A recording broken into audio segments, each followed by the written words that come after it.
ఈరోజు మనం Viking season 5 episode 1లో ఏం జరగబోతుందని చూడబోతున్నాం. పోయిన సీజన్ ఎండింగ్లో రాగ్నర్ యొక్క చావుకి తన కొడుకులు ఒక పెద్ద ఆర్మీని వెస్ట్కి తీసుకెళ్లి నార్త్ అమెరియా కింగ్ అయిన ఏలని చిత్రవద చేసి పాగ తీర్చుకున్నారు. అలాగే వెసెక్స్కి వెళ్లారు. ఎగ్బర్ట్ యొక్క కొడుకు ఏథన్ వుల్ఫ్ వీళ్ళు ఇక్కడికి రాబోతున్నారని తెలిసి ఒక పెద్ద ఆర్మీని తీసుకొని వాళ్ళని చంపడానికి అక్కడికి వెళితే ఐవర్ యొక్క తెలివి వల్ల ఏథన్ వాళ్ళ చేతిలో ఓడిపోయి రాజ్యం వదిలి వెళ్ళిపోదాం రండి నాన్నగారు అని పిలిస్తే ఎగ్బర్ట్ వెళ్ళలేదు. ఎగ్బర్ట్ దగ్గర కొంత భూమిని వైకింగ్స్ పేరుపై వ్రాయించుకొని ఆయన చేతిలో కత్తి పెట్టి మిమ్మల్ని మీరు కోసుకొని చావండి అని చెప్పారు. ఆయన కూడా స్విమ్మింగ్ పూల్ కి వెళ్ళి తన చేతుల్ని అతనే కోసుకొని చనిపోయాడు. ఇప్పుడు ఇంత పెద్ద ఆర్మీకి బియానే లీడర్, కానీ వాడు నేను ఇక్కడ నుండి మెడిటేరియన్సీకి వెళ్ళబోతున్నా అని చెప్పగా వెనుకలే హోరిక్ యొక్క తమ్ముడైన హాఫ్డన్ కూడా నేను బియాన్తో పాటు వెళ్తాను అని చెప్పాడు. ఐవర్ సరే అయితే ఈ ఆర్మీని నేను లీడ్ చేసి ఇక్కడున్న మిగతా రాజ్యంపై యుద్ధానికి వెళ్తా అని చెప్పగా సిగార్డ్ నువ్వు ఒక కుంటోడు అండ్ అసలు నీకు మొగతనమే లేదు, నీ వెనుకల ఎంత పెద్ద ఆర్మీ వస్తుందా అని చెప్పగా ఐవర్కి కోపం వచ్చి గొడ్డలు తీసి ఒక్క ఏటు అంతే సిగార్డ్ చచ్చూరుకున్నాడు. దీని తర్వాత ఒక ప్రీస్ట్ ప్లస్ వీరుడు బిషప్, వీడి పేరు హెడ్మండ్, ఒక అమ్మాయితో క్లోజ్ గా ఉండడం మనకి చూపించి ఆ ఎపిసోడ్ ని ఫినిష్ చేశారు. ఇప్పుడు ఈ ఎపిసోడ్ ఓపెనింగ్ లో సిగార్డ్ యొక్క అంత్యక్రియలు చాలా ఘనంగా జరుగుతూ ఉంది. అందరూ ఐవర్ ని ఒక విధంగా చూస్తూ ఉన్నారు. నీ తమ్ముడి యొక్క చావుకి నువ్వే కదరా కారణం అనేలాగా.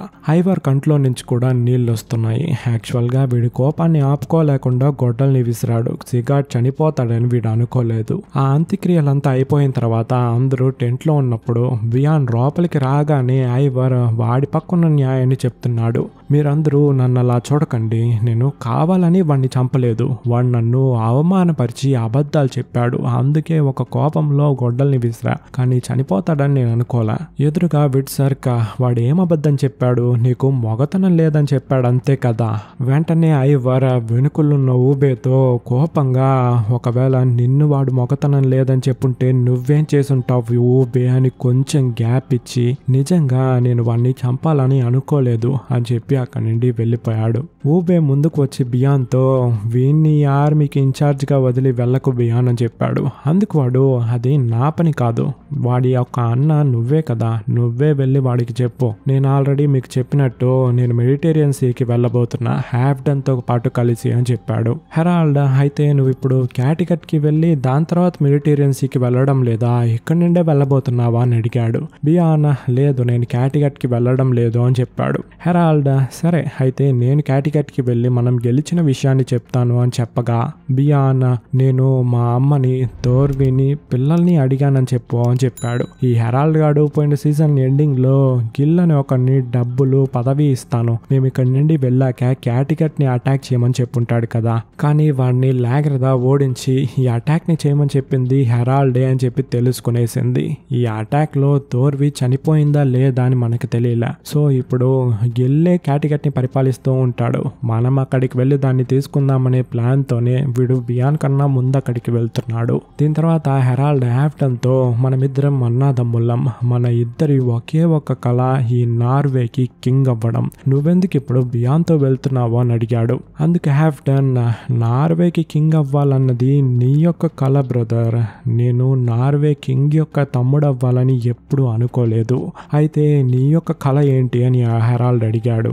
హాఫ్డన్ నాకు ట్రావెల్ చేసి ఒక సాధారణమైన సింపుల్ అయిన లైఫ్ ని లీడ్ చేయాలి, అదే నా ఆశ అని చెప్పాడు. హెరాల్డ్ నేను నిన్ను ఖచ్చితంగా మిస్ అవుతాను తమ్ముడు, మన వీపు వెనుకల ఎప్పుడూ ఒక బ్రదర్ ఉన్నాడన్న ధైర్యం ప్రతి అన్నకి దొరకదు, నాకు దొరికింది, సరే నువ్వు నీ కళ వెనుకల వెళ్ళు అని చెప్పి సెండ్ ఆఫ్ ఇచ్చాడు. అందుకే హాఫ్డన్ నేను ఎక్కడ ఉన్నా నీ యొక్క మంచినే కోరుకుంటానన్నా అని చెప్పి బియాన్ తో కలిసి మెడిటేరియన్సీకి బయలుదేరాడు. ఇక్కడ వెసెక్స్ కోట లోపలికి పోయిన ఎపిసోడ్ లో చూపించిన బిషప్ హెడ్మండ్ లోపలికి వచ్చి ఎగ్బర్ట్ యొక్క బాడీని కనిపెట్టాడు. అండ్ ఎగ్బర్ట్ ని కేజీలో వేసున్నారుగా, దాని ముందు నిల్చొని ఆ వైకింగ్స్ ఈ ప్లేస్ ని నాశనం చేశారు, మళ్ళీ దీన్ని క్లీన్ చేసి పాత వైభవాన్ని తీసుకురావాలి, ప్రజలకి ఇక్కడ ఏ ప్రమాదము అపాయము లేదు అని చెప్పి ఇక్కడికి మళ్ళీ తీసుకురండి అని చెప్పి వాళ్ళ మనుషుల్ని పంపాడు.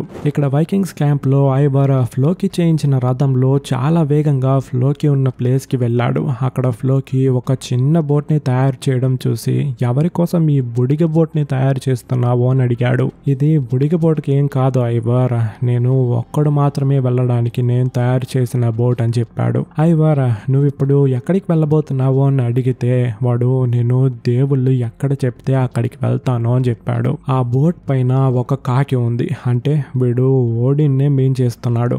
ఐవర్ నువ్వు నన్ను వదిలి ఎక్కడికి వెళ్ళబోతున్నావు? ఈ క్రిస్టియన్ ఎదిరించి ఫైట్ చేయడానికి నాకు నువ్వు కావాలి. నా యొక్క బ్రదర్స్ అందరూ చాలా బలహీనులని నీకు తెలుసు కదా అని అడిగాడు. అందుకు ఫ్లోకి ఏ సమాధానము చెప్పకుండా మౌనంగా వాడి పనిని వాడు చేసుకుంటూ ఉన్నప్పుడు ఐవర్ ప్లీజ్ నన్ను వదిలి వెళ్ళకు ఫ్లోకి, సిగార్డ్ ని నేను కావాలని చంపలేదు, వాడు నా బ్రదరే, అదొక యాక్సిడెంట్, ప్లీజ్ అర్థం చేసుకో, నువ్వు కూడా నన్ను వదిలి వెళ్ళిపోతే నేను ఒంటరి వాడిని అయిపోతా అని చెప్పి ఏడుస్తున్నాడు. ఫ్లోకి వాడి దగ్గరికి వచ్చి దీన్ని నేను చేసి తీరాలి ఐవర్, నాకు ఈ భూమిపై చేయడానికి అసలు ఏ పని లేదు, సో నేను దేవుళ్ళు చెప్పినట్టు చేయాలి అని చెప్తూ ఉన్నప్పుడు ఐవర్ నువ్వు ఈ మాటను చెప్పి నా మనసుని విరిచేసావు ఫ్లోకి అని ఇంకా ఎక్కులు పెట్టి ఏడవగా ఫ్లోకి వాడిని ఓదారుస్తున్నాడు. తర్వాత బియాన్ అండ్ వాడి ఆర్మీ మెడిటేరియన్ సీకి వెళ్లడం ప్రజలతో పాటు ఊబే కూడా నిల్చొని చూసి బియాన్ కి సెండ్ ఆఫ్ ఇచ్చాడు. కట్ చేస్తే వెసెక్స్ కోటలో కింగ్ ఎగ్బర్ట్ కి అంత్యక్రియలు హెడ్మండే చేస్తూ ఉన్నాడు. మన కింగ్ ఎగ్బర్ట్ ఈ లోకానికి కింగ్, ఆయన ఆత్మ శాంతించాలి అని చెప్పి ప్రేయర్ చేసి అంత్యక్రియలను ముగించిన తర్వాత కోటలో నుండి తప్పించుకొని వెళ్ళిన ఒక ప్రీస్ట్ ని పట్టుకొచ్చి నువ్వు ఇక్కడ నుండి ఎలా తప్పించుకున్నావు అండ్ వాళ్ళు ఎందుకు ఇక్కడ నుండి వెళ్ళిపోయారో అని అడిగాడు. అందుకు వాడు వాళ్ళను చంపాలని చెప్పి అనుకోలేదు, వాళ్ళ మనసు మార్చుకొని నన్ను చంపాలి అని ఆలోచన వచ్చేలోపు నేను ఇక్కడి నుంచి తప్పించుకునేశాను. అండ్ ఎగ్బర్ట్ రాగ్నర్ యొక్క కొడుకులకి కొంత భూమిని రాసించాడు, దాన్ని నేను నా కళ్ళతో చూశాను అని చెప్పాడు. హెడ్మండ్ ఎగ్బర్ట్ చనిపోయే స్టేజ్ లో ఉన్న ఖచ్చితంగా వైకింగ్స్ కి భూమి రాసించే అవకాశమే లేదు. అందుకు వాడు అవును మీరు చెప్పింది కరెక్టే, ఆయనకి ఆ భూమిపై ఏ హక్కు లేదు, ఎందుకంటే వైకింగ్స్ ఇక్కడికి వచ్చే కొన్ని గంటల ముందు ఆయన పదవిని తన కొడుకైన ఏథన్ వుల్ఫ్ కి ఇచ్చాడు, సో ఆ భూమి ఎగ్బర్ట్ వాళ్ళకి ఇచ్చినా కూడా అది చెల్లదు అని చెప్పాడు. హెడ్మండ్ అయితే ఇప్పుడు ఇక్కడ కింగ్ ఏథన్ వుల్ఫ్ అని కట్ చేస్తే కొన్ని గుడిసెలున్న ప్రదేశాన్ని చూపిస్తున్నారు. వెసెక్స్ యొక్క కింగ్ ఇప్పుడు ఇక్కడే ఉన్నాడు. ఏథన్ వుల్ఫ్ లోపలికి వచ్చి ఆల్ఫ్రెడ్ కి ఇప్పుడు ఎలా ఉంది, వాడి ప్రాణాలకి ఏ ప్రమాదం లేదు కదా అని జూడిత్ను అడిగాడు. అందుకు ఆమె బాధపడుతూ నాకు తెలీదు అని చెప్పి బయటికి వెళ్ళిపోయింది.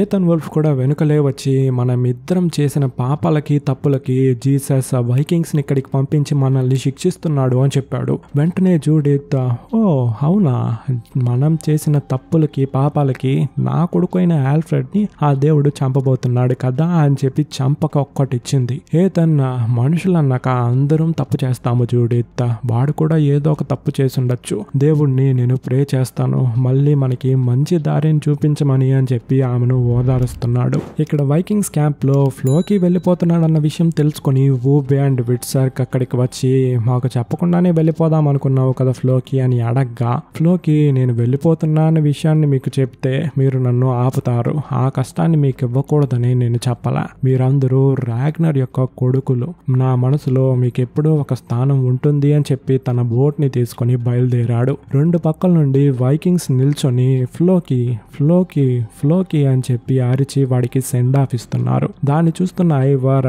వాడు ఖచ్చితంగా సముద్రంలో దారిపోడు, అందుకైన పనిని నేను చేసేసాను విట్సర్క్ అని విట్సర్క్ తో చెప్పాడు. అక్కడున్న ప్రతి ఒక్కరూ ఫ్లోకి ఫ్లోకి ఫ్లోకి అని అరిచి వాడిని పంపిస్తున్నారు. కట్ చేస్తే ఇక్కడ హెడ్మండ్ బోర్ల పడుకొని ఎగ్బర్ట్ గురించి ప్రే చేసేసి పైకి లేసి అక్కడికి వచ్చిన ప్రజలతో ఇక్కడ మనకి ఏ అపాయమో ప్రమాదము లేదు, ధైర్యంగా ఉండండి అని చెప్పి ప్రజలకి ధైర్యం చెప్తున్నాడు. ప్రజలు దాన్ని విని సంతోషపడి ఒక్కొక్కరుగా వచ్చి వాడి చేతికి కిస్ చేస్తూ ఉన్నారు. అందులో ఒక్క అమ్మాయిని మాత్రం వాడు కళ్ళార్పకుండా చూస్తూ ఉన్నాడు. దీని తర్వాత ఇక్కడ వైకింగ్స్ క్యాంప్ లో ఊబే ఎగ్బర్ట్ ఇచ్చిన ల్యాండ్ అండ్ మన దగ్గర ఉన్న రిసోర్సెస్ తో మనం ఇక్కడే సెటిల్ అవుదాము అని చెప్పాడు. విట్సర్క్ కూడా ఇది మంచి ఐడియాగానే ఉంది అని చెప్పి అందుకు ఒప్పుకున్నాడు. కానీ ఐవర్ మనం ఈ ఆర్మీని పెట్టి క్రిస్టియన్స్ ని చంపి ఓడించాలి, నేను చెప్పేది ఒక్క క్షణం ఆలోచించండి, మనం కింగ్ ఎలైన్ చంపాం కదా, అక్కడికి వెళ్ళి ఏదో ఒక విలేజ్ ని అటాక్ చేసి అక్కడ మనం పర్మనెంట్ గా క్యాంప్ వేసుకుందాము, ఎందుకంటే ఆ రాజ్యం సముద్ర తీరంలో ఉంది కాబట్టి మన ఇంటికి దగ్గరలో ఉన్నామన్న ఫీలింగ్ మనలో ఉంటుంది అండ్ అక్కడ నుండి మిగతా దేశంపై అటాక్ చేద్దాము అని చెప్పాడు. అందుకు ఊబే మన నాన్న యొక్క కళ అటాక్ చేసి క్రిస్టియన్స్ ని చంపడం కాదు, ఇక్కడే పర్మనెంట్ గా ఉండి వ్యవసాయం చేయడము అని చెప్పాడు. ఐవర్ ఊబే మనకి ఇక్కడ ఫస్ట్ ఒక పర్మనెంట్ క్యాంప్ కావాలి, నేను చెప్పినట్టు చేస్తే ఎవ్వరూ పగలగొట్టలేని ఒక కోటను మనం నిర్మించవచ్చు అని చెప్పాడు. విట్సర్కా నువ్వు చెప్పినట్టు నార్త్ అమెరికాలో సముద్ర తీరంలో ఉన్న విలేజ్ ఎక్కడని మనం వెతుకుతాము అని అడిగాడు. ఐవర్ యోర్క్ అని ఒక ప్లేస్ ఉంది, అదే సముద్ర తీరంలో ఉన్న ఒకే ఒక విలేజ్. ఈ వెసెక్స్ దేశంలో మనం మధ్యలో ఉన్నాము, అంటే శత్రువుల మధ్యలో మనం ఉన్నట్టే, మనం ఎందుకు ఇక్కడ ఉండాలి అని అడిగాడు. ఈ ఐడియా విట్సర్క్ అండ్ ఊబేకి నచ్చి ఓకే చెప్పేశారు. కట్ చేస్తే సముద్రం మధ్యలో ఫ్లోకీ బోట్ మాత్రం తనీగా ఉంది. వాడి బ్యాగ్ ని ఓపెన్ చేసి చూస్తే అందులో దిక్కును చూపించే పరికరం ఉంది. చాలా థ్యాంక్స్ ఐవర్, దీన్ని నా బ్యాగ్ లో పెట్టినందుకు అని దాన్ని మళ్ళీ సముద్రంలోనే పడేశాడు. వెసెక్స్ లో ఎడ్మండ్ ప్రేయర్ చేస్తూ ఉంటాడు కదా, ఆ ప్లేస్ లో ఒక అమ్మాయి ఉంది. అదే వీడు ఒక విధంగా చూశాడుగా, ఆ అమ్మాయితో వీడు రొమాన్స్ చేసేసి దేవుడితో నేను చాలా పెద్ద తప్పు చేశాను దేవుడా నన్ను క్షమించు అని చెప్పి అడుక్కుంటున్నాడు.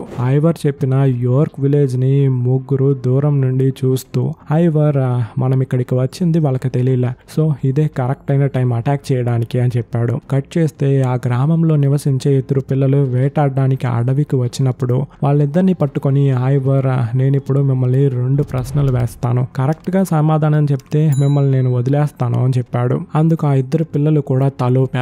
ఐవర్ మీకు ఎప్పుడు పండగ రోజు అని అడిగాడు. వాళ్ళు ఇంకో 3 రోజుల్లో సైంట్ డేని మేము సెలబ్రేట్ చేసుకుంటాము అని చెప్పారు. సో ఆ రోజు రాగానే కోటపై ఉన్న ఒక వీరుడికి బాణం వదిలి నిచ్చెన ఎక్కి వెళ్లి లోపలి దిగి అందరినీ చంపి గేట్స్ ని ఓపెన్ చేశారు. వైకింగ్స్ యొక్క అటాక్ ఎలా ఉంటుందని చెప్పి మనందరికీ తెలుసు, చాలా ఘోరంగా అందరినీ చంపుతూ ఉన్నారు.